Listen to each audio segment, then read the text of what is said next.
Welcome to the Widowed Parent Podcast with your host, Jenny Lisk. Hey everyone, it's Jenny Lisk, and this is episode 21 of the Widowed Parent Podcast. I had such a great discussion with Marni Henderson for this episode. Marni is the founder of Coalesce Discovery and Sunrise Retreats, is a licensed health educator and a life reentry practitioner, and is a widowed mom herself. Marni and I discussed her journey as a widowed parent, including how her husband told her before he died that it wasn't her time to go, and this kept her going in the early months. The decision to send her boys back to school after homeschooling them while her husband was sick. How deciding to move became her first early step back into life. How a school trip to Belize became a big aha moment for her and her boys. Some tools in the life reentry model. And developing Sunrise Retreats to create a space for widows to connect and to feel a flicker of hope, including retreats specifically for widowers and for those widowed by cancer. I hope you enjoy my discussion with Marni Henderson. My guest today is Marni Henderson, who is the founder of Sunrise Retreats and is a licensed health educator and a life reentry practitioner. Marni is joining us from her home office in Boise, Idaho. Marni, welcome. Hi, Jenny. Thanks for having me. Yeah, absolutely. I'd like to ask you to start, if you would, please, by reading for us a passage from a blog post that you did on the Second First blog. And it's called, What is Your Launchpad to Creating Life After Loss? Okay. Not until we spent the week in Belize did I realize that we were stuck in the between world, the waiting room. We were waiting for life to happen. It really is too frightening to think of living a good life without him. I was scared. If I lived a good life, did that mean I was forgetting him?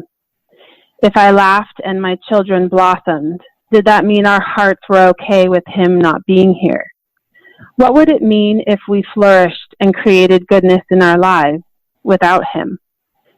It seems every day we are walking the same steps over and over again to try and remake the life we lost.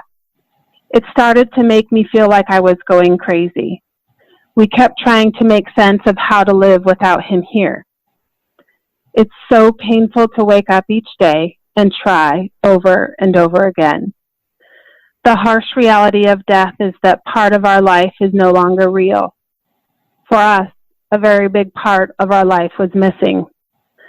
The life we left behind with him will never be. The thought of living a beautiful life without him, nope, it was not happening. It was too painful to think that way.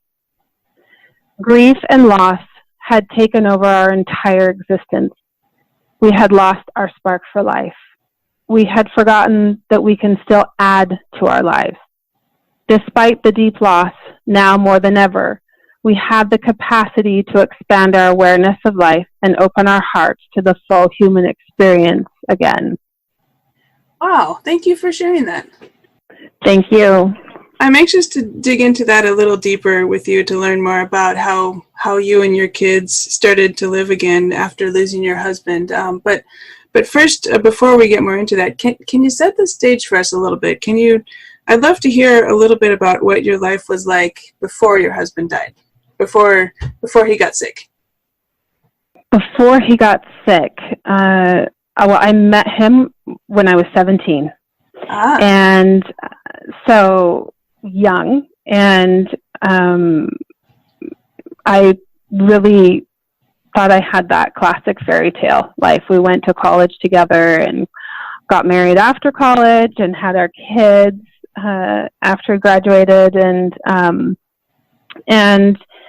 really were best friends. And so never in my mind was something like this had ever come across, of course, as something that could potentially happen. He was involved in our community. He was a football coach for the kids, for both boys, and we were like every other couple. You have your normal ups and downs, and you're raising kids, and you're working and trying to figure out life, and And then we had that one phone call, where life completely stopped. So what, can you tell us a little bit about then how your life changed? First of all, I guess, how old were the kids at the time? So the boys would have been 7 and 11 when he was first diagnosed. Okay. Yeah. So they were young, and he'd been sick. We didn't know it for quite a long time.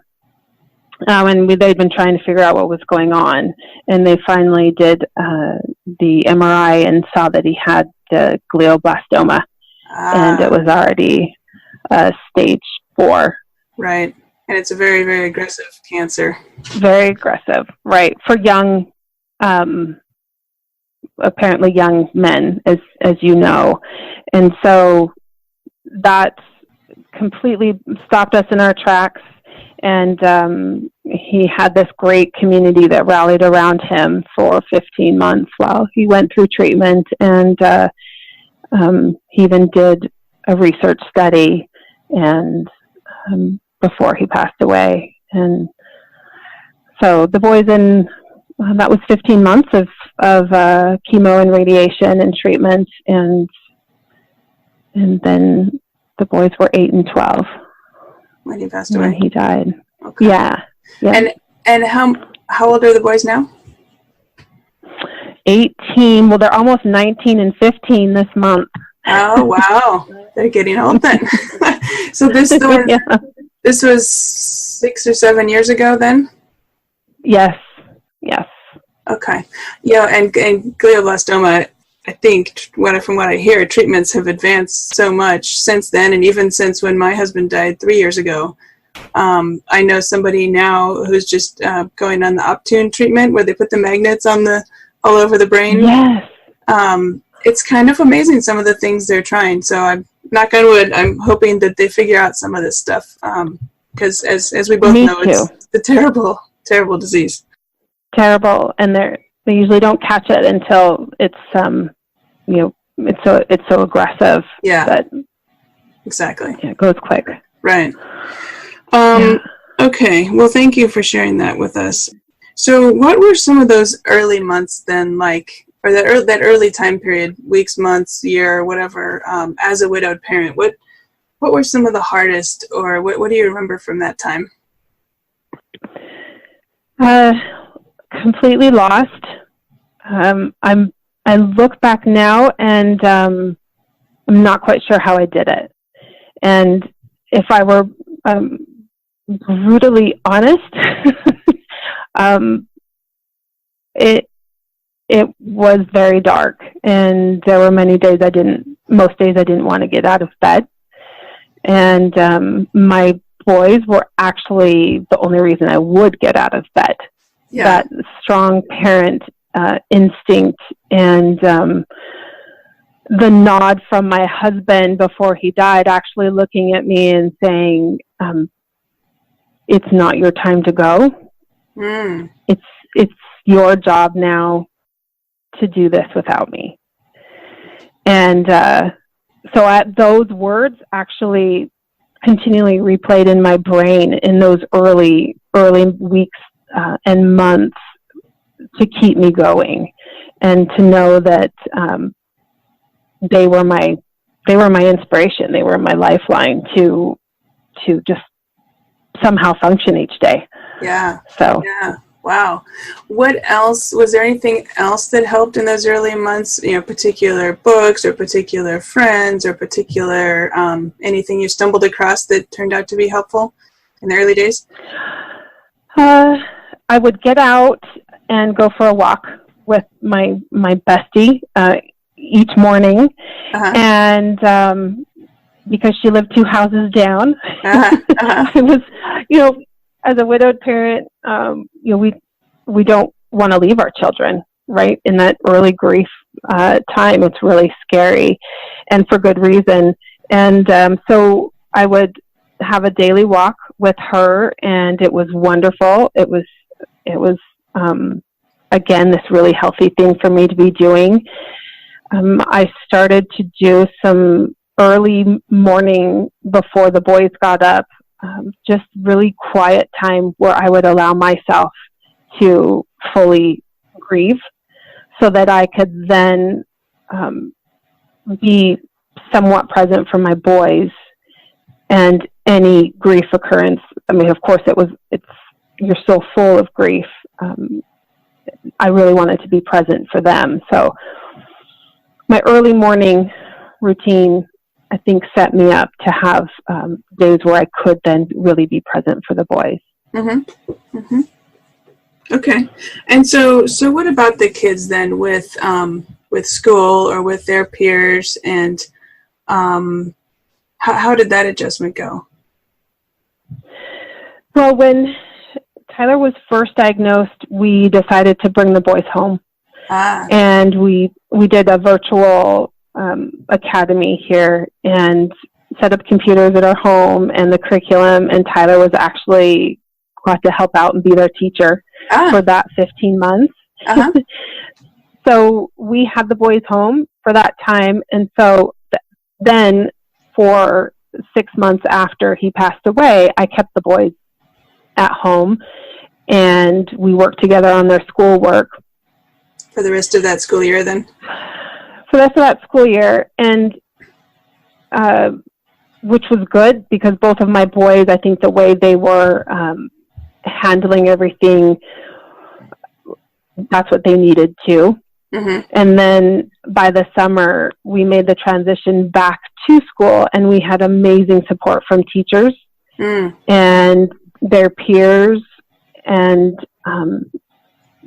surprisingly, the first thing we were worried about when we first pulled them out was how are they going to suffer? Are they going to suffer academically?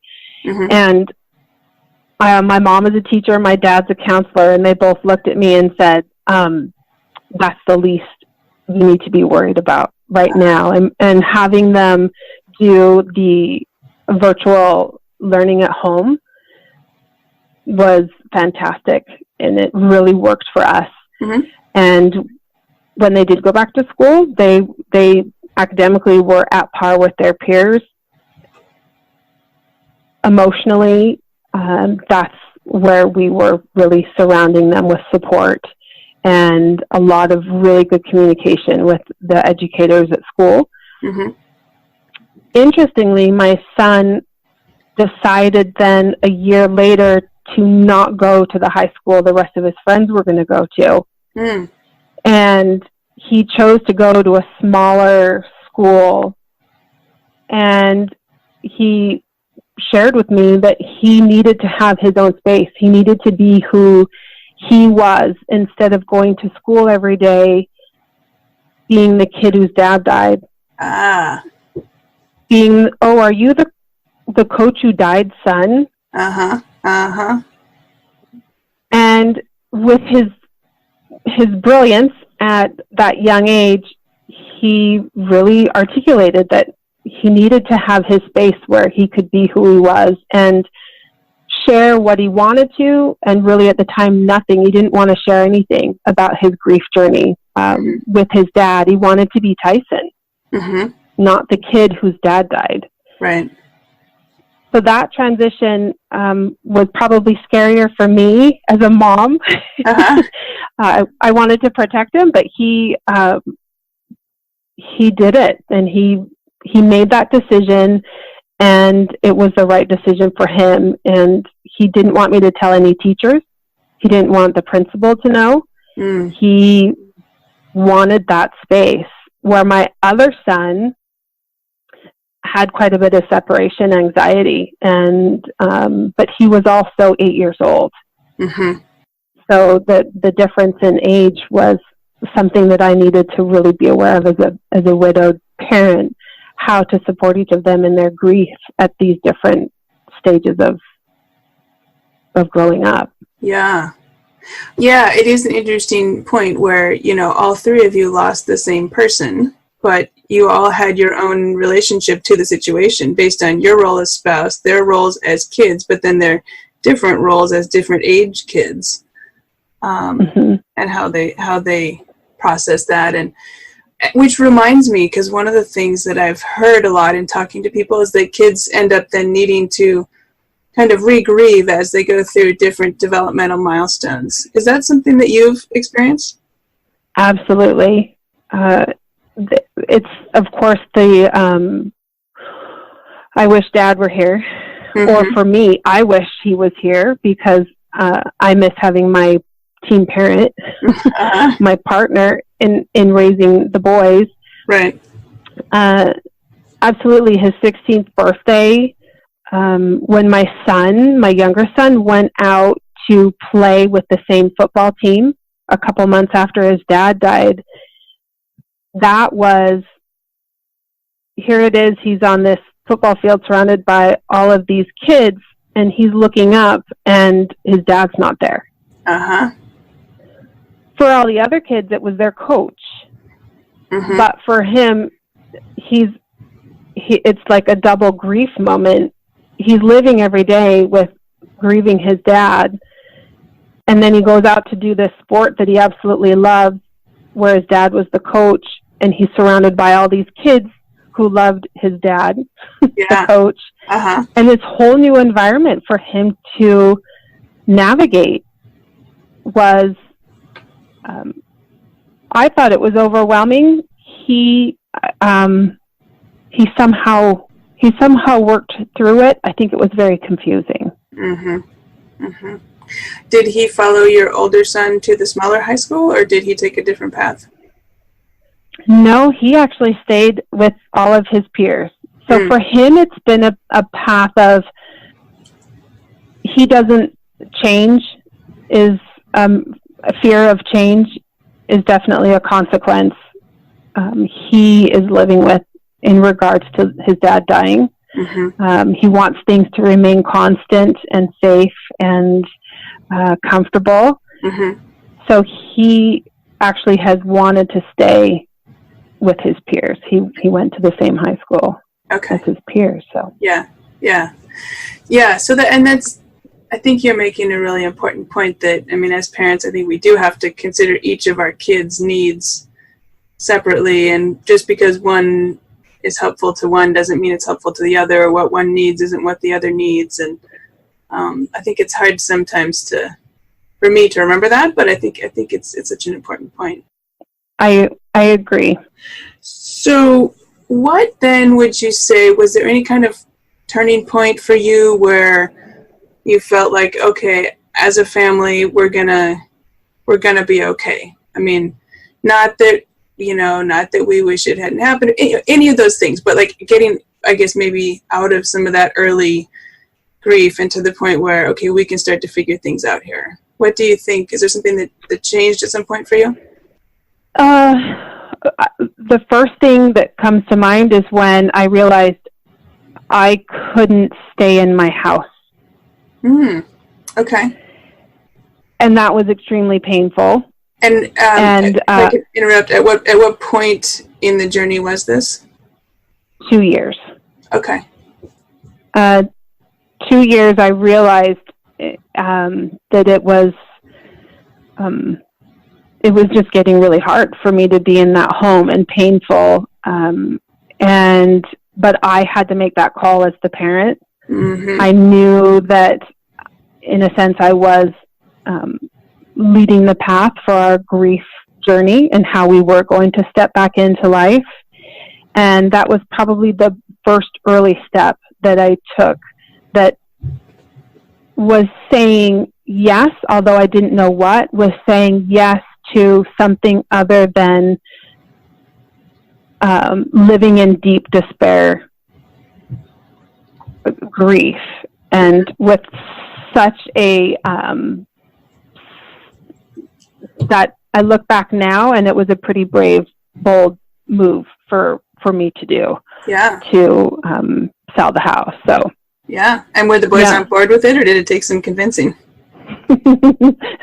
They weren't on board at the beginning, especially, again, Trevin, my younger son, who changes really hard for him. My older son was ready for it. Let's go. The fun thing about it is I said, Mom, if we're going to move, we want a pool. So we started to have a lot of fun looking for neighborhoods that had a pool, and we turned it into a fun adventure, and eventually it's been a good thing for us.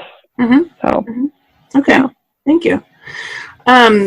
So I'm thinking back to the passage in the beginning, and you talked about we're spending a week in Belize, and I guess looking back now, what does Belize mean to you? Looking back now, Belize was the big aha moment, where, first of all, my older son, he said, "Mom, my school's doing this trip, and they're going to Belize. They're going to do some volunteer time, and we're going to travel, and I'd really like to go." My grieving mom instinct was, "You are not going anywhere without me." And how long was this after your husband had died? That would have been at 4 years. Okay. So you can see how that scared me to let my son go without me. Yeah. So I said, "They need parent chaperones, right?" He said, "Yes, they do, Mom." And so I decided to go, and my younger son said, I'm not going. That's way too scary." Uh-huh. And in that moment, I looked at my older son, and I looked at my youngest son, and I said, "Then you're going." Mm. It was that moment where, if we're going to do this, I think we're going to do it together. And so our week in Belize, first of all, I saw my children taking risks. Mm. And that woke me up to realizing that, oh my goodness, my children are, in this moment, actually really thriving. Uh-huh. They're taking, there was a point where we go into this dark cave in water. So you're in water, walking and swimming in the dark. Oh. And very Indiana Jones-like. Yeah. And my youngest son, is all about it. And I am sitting there. This was the one who didn't want to go, right? Right. This is the one who didn't want to go. Uh-huh. And I'm sitting there trying to look like the cool mom who's got it all together. And he's like, "Mom, I'm going." And in fact, then he gets separated from me. He gets put in the group in front of me. Ah.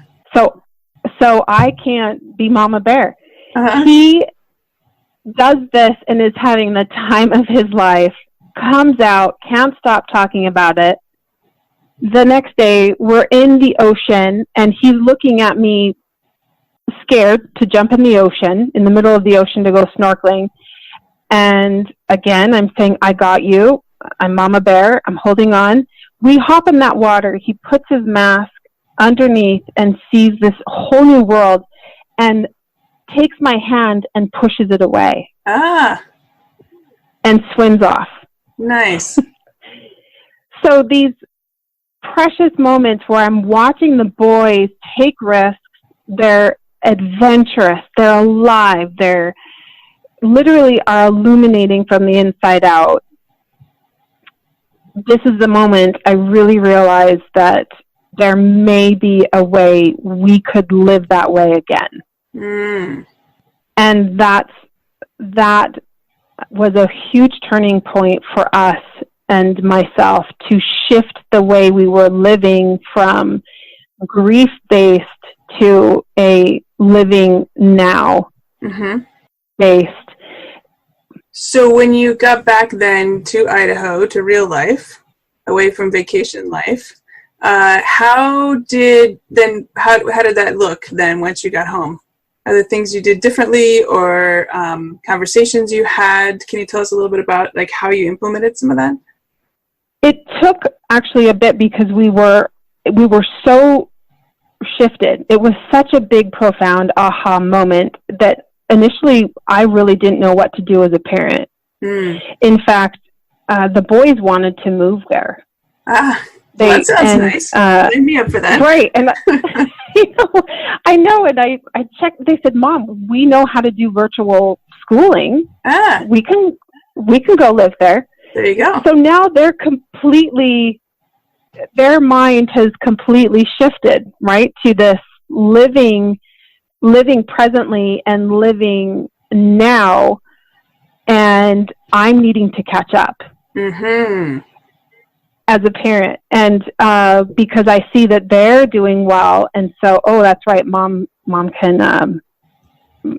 to fast forward. She's got to get with the game, which is what we do as parents anyway.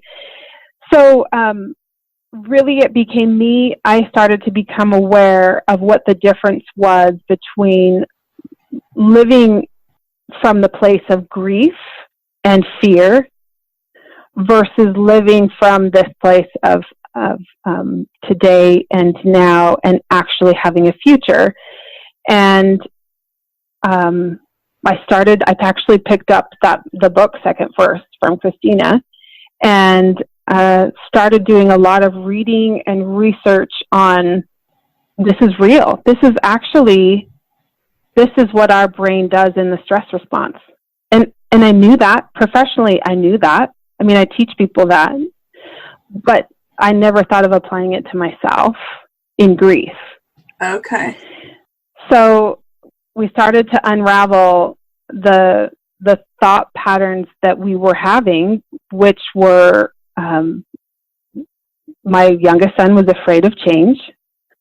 We really become present with that. And so what do we do in that moment? We need to stop, think, is this a real fear, or is this a fear based in grief? So literally daily steps of almost taking inventory of the choices we were making on a daily basis, if they were coming from the fear place. Is it real or not? And it takes a lot of work. Yeah. So, and for listeners, you mentioned Christina. That's Christina Rasmussen, who's the author of the book Second Firsts. And I know you and I have both read that. And you actually have gone on to do more work with Christina and her Life Reentry program. Can you tell us first of all, what is that? So Life Reentry is exactly what my experience was in Belize. It's realizing that when something traumatic, stressful, anything fear that's happened in our life happens, there's this actual physiological response in our body. It's fear. We're humans. We need to be safe. That's what our body's job is to do. With grief in this particular situation, we become stuck in the pattern of fear, grief patterns, and think that that's the normal way of living. And she calls that the waiting room. And it's the place where we actually think that's how we're going to live the rest of our life. And then there is the shifting from that, which is the tools within Life Reentry allow us to become aware of our own personal fear-based patterns, and we learn about ourselves. What is it? What decisions am I making on a daily basis that are based in that fear grief response versus the present? And then we can learn to retrain our mind, the way we function each day into more of the present day living choices versus coming from the fear response on a daily basis. So it's this wonderful process of learning how to, in a way, discover who we are today and now, and create a life where we are living wholly today, versus trying to live a life that we actually no longer have. That life before our spouse died. Yeah. One of the things when I first read Christina's book that really struck me was this idea that rather than defining it as you have life before your spouse died and life after your spouse died, old life, new life, she really puts a pause in the middle of there, or a new, like she says, okay, there's your old life before they died, but your new life isn't necessarily what's happening right now after that person died. The new life, that's the waiting room that you mentioned. And that if you're, like you said, if you're still living with some of these fear-based grief reactions and some of these things and haven't maybe defined for yourself what that new life can look like, that just kind of the default of wherever you're at post-loss isn't necessarily your new life, and that you have to actually work to define that. I thought that was fascinating and a really helpful to me way of looking at things. I totally agree with you, and that's what I love about the tools, is that each of us can apply it in our daily life with what our specific patterns are, and we will be doing that the rest of our life. We can get comfortable and at any phase of our life, and so I loved that whole concept. And when I started to realize that's where I was living in the waiting room. It really propelled us to live differently. And I think the Belize trip was our first step out of the waiting room. But I didn't even know about Life Reentry. I didn't find out about Life Reentry for another year later. So I loved how I could then go back and apply it and see what had happened. And to this day.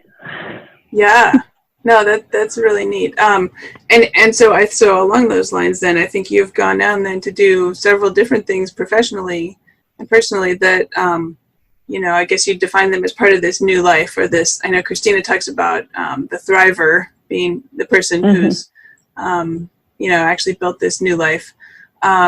So I know you have a company called Coalesce Discovery. Can you tell us a little bit about, so what through that, what are you offering and doing related to widowed people?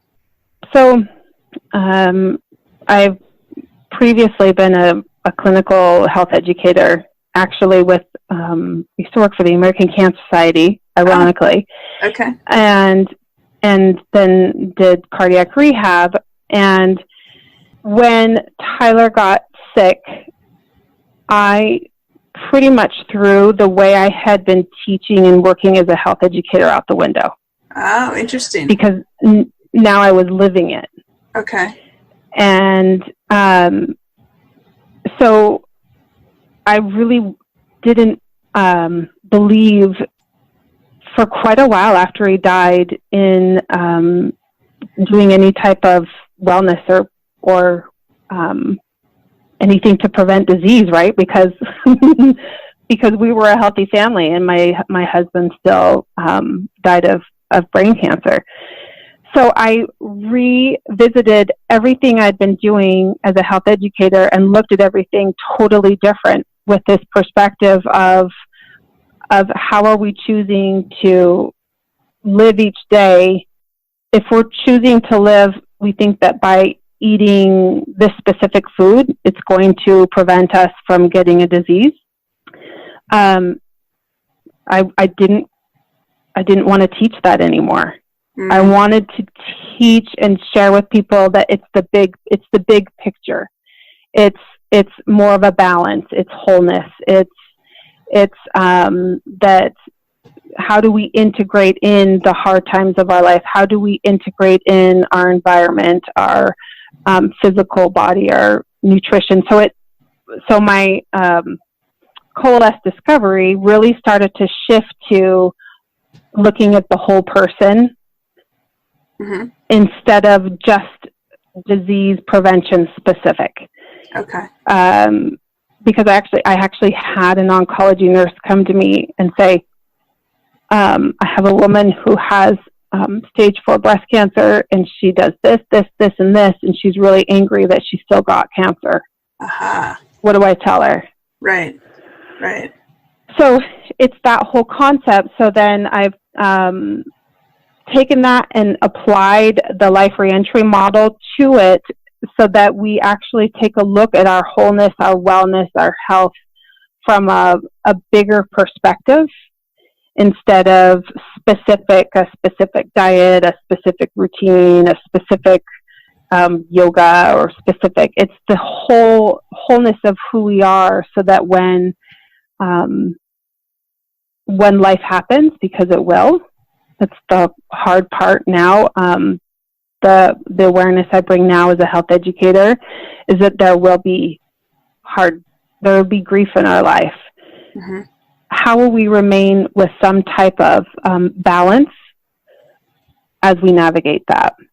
Okay. So that's what I've done. I've taken life reentry into that, and I'm now taking people who've experienced great loss. It's mostly widows, a divorcee, someone with health issues, took them to Belize, and I've developed a whole retreat around that concept of how do we create this wholeness, this wellness, so that we can step into this life where we're living with a thriving voice, mm-hmm. But also aware of our fear-based patterns.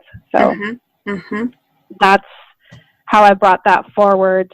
And then I also have this really big soft spot for widows and widowers. Uh-huh. And that's where Sunrise Retreats has evolved from, was like we talked about earlier. I didn't have any peers who were widows. I really didn't know many people who were widows, and I wanted to create a space for myself where I could be safe as far as my grief. No one was going to try and fix it. Uh-huh.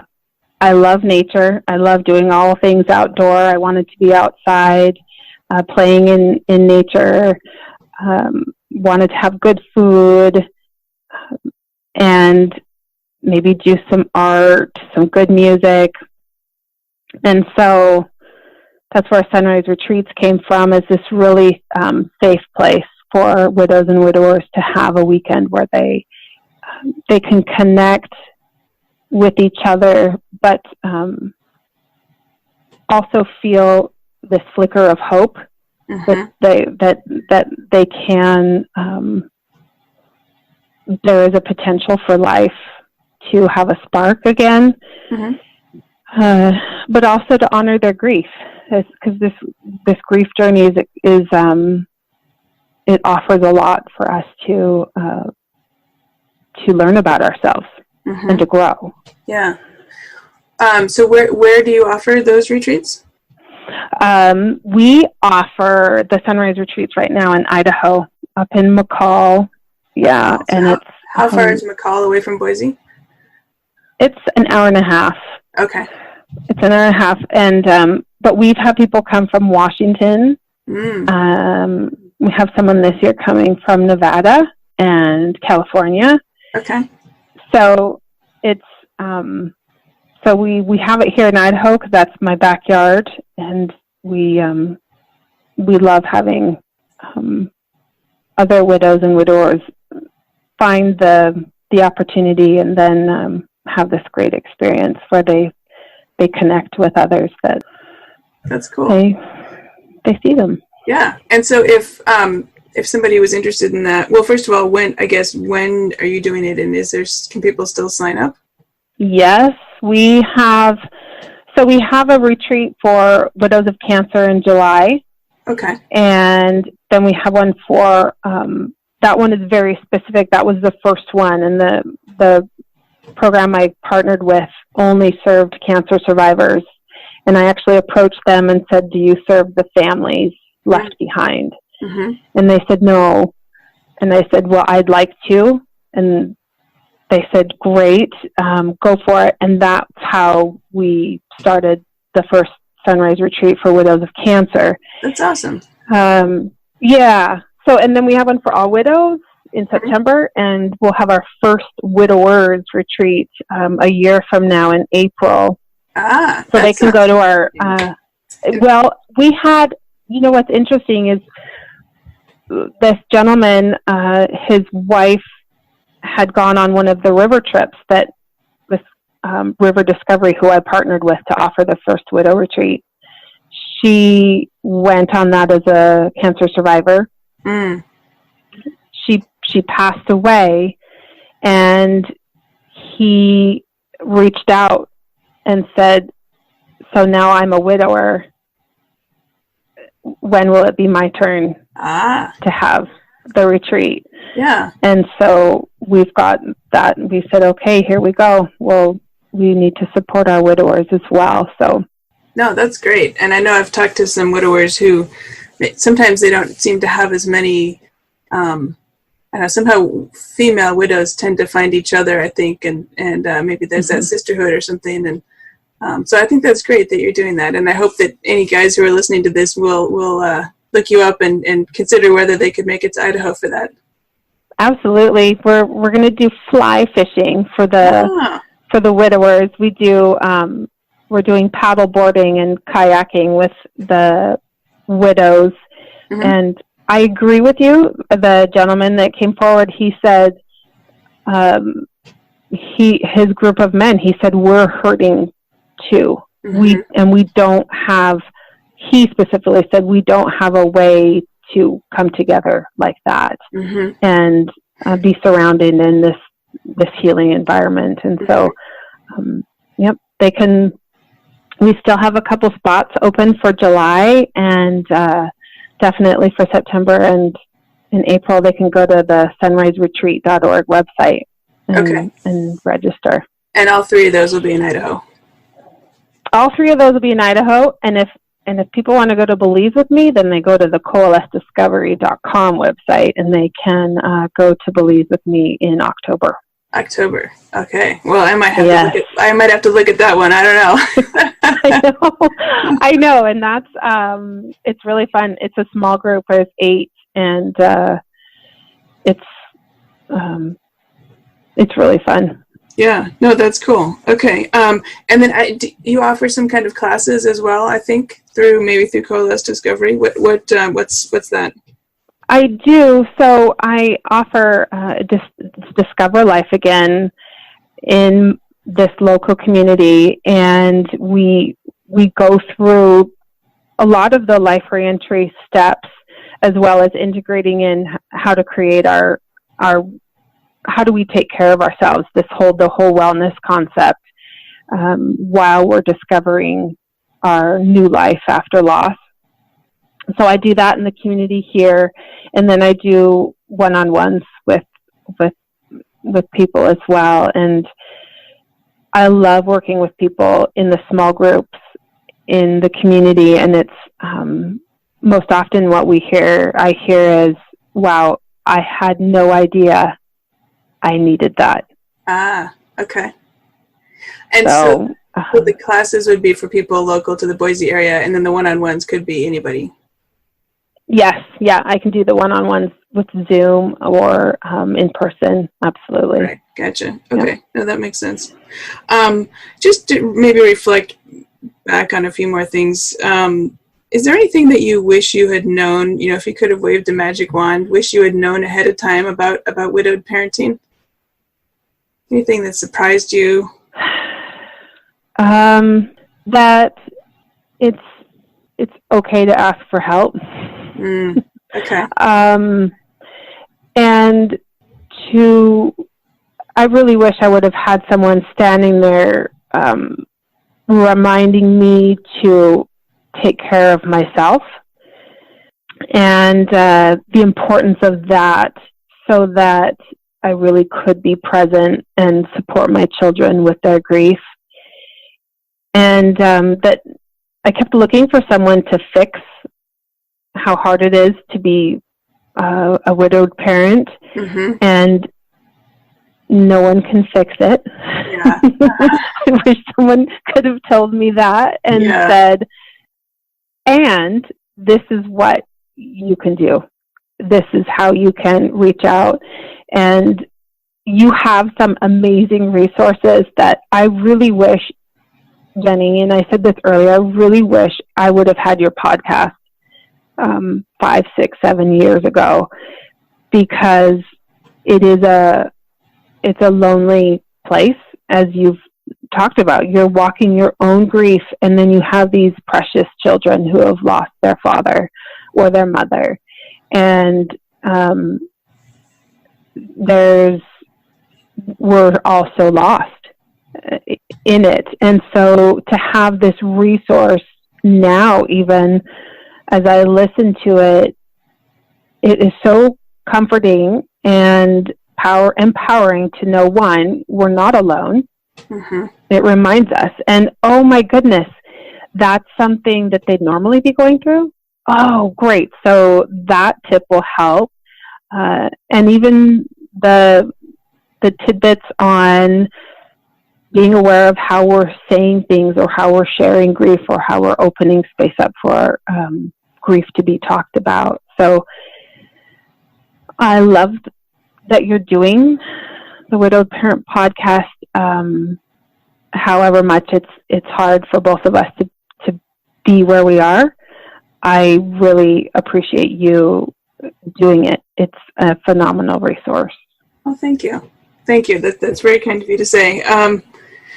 I sadly, I think we're actually reaching the end of our time today. But I guess I just have one last question, if I may. If you could say one thing to newly widowed parents, what would it be? To newly widowed parents, mm-hmm. Be very tender, kind with yourself, and give yourself what you need in that moment to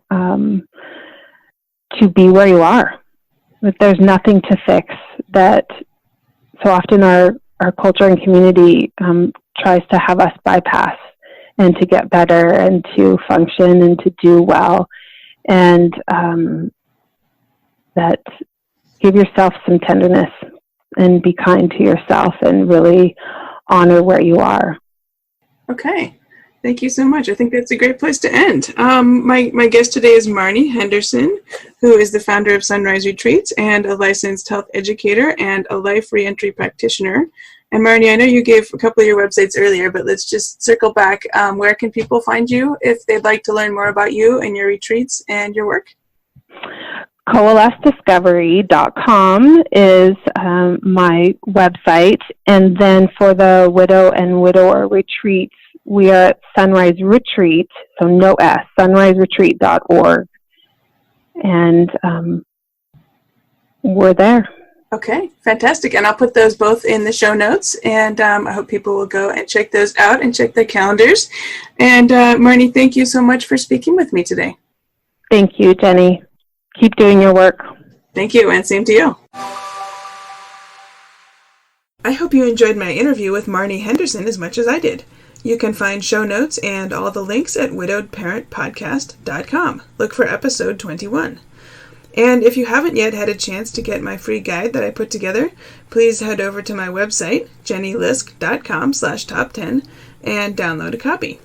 I decided that 20 episodes into hosting the Widowed Parent podcast, it was a good time to step back and reflect on what I've learned so far about widowed parenting. In the guide, I've identified the top 10 things I've learned and also included quotes from my guests and listed which episode they're from so you can go back and listen. I've had a lot of fun going on Facebook Live and Instagram Live each day to share a little more about each topic. You can find me on Facebook at jenny.lisk or on Instagram at liskjenny. Thanks for listening. Until next week, keep smiling.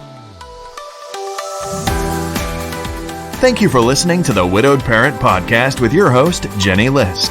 Connect with us on social media and at widowedparentpodcast.com.